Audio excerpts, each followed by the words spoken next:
my goodness, and they say our young people are the leaders of the future.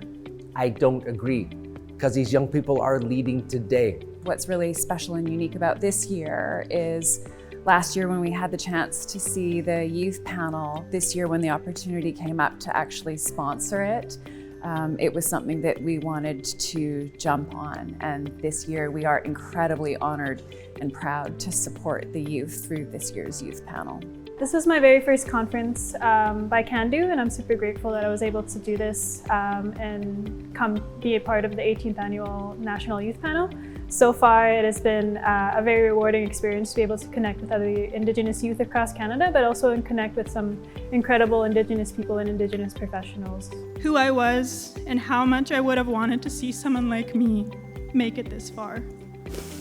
Every day I think about her and every other young Indigenous kid like her that struggles with their identity and needs to know that there is a place for them in this world. And we should all try.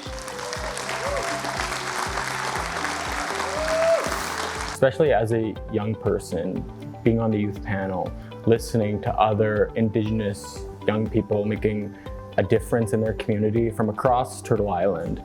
It's just really inspiring as someone who comes from a small town. You can come here and you can tell your story and say who you are, because that's that's a part of economic development. So making yourself better and helping where you can. Cando providing this opportunity really pushed me, outside of my comfort zone to talk about the highs and the lows, and that's I think there's a lot of learning that can come out of that, and just hearing fellow youth have similar experiences is really identity affirming, but also understanding how different we are based on our regions as well, and that how unique our perspectives are and how unique our stories are. Don't be afraid to put yourself out there and to never let those self-doubts stop you from attaining your goals in life. I'm just so incredibly inspired to be able to be here today and share my story with everyone.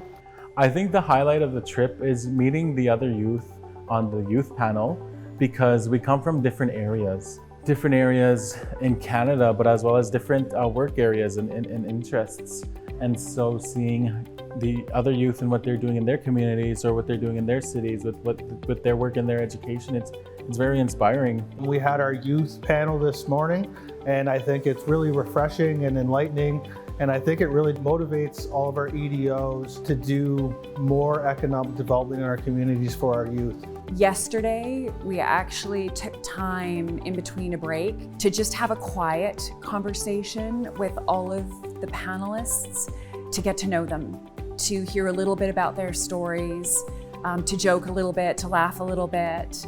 And I think because of just the intimate nature of that was probably, so far, the best moment I've had. I think the highlight was when we met with the sponsor Starbucks, and we kind of got the first introduction with each other. There was a lot of laughs, so all those jokes that you saw during the panel actually came out of our meeting with Starbucks yesterday, and I think it was just a way for us to connect together. I just wanted to say, Waliwan, thank you so much, Cando, for having us here today to be able to share a story. It's been such an incredible honor. You are seen, you are honored, you are cherished, and you are loved. So thank you.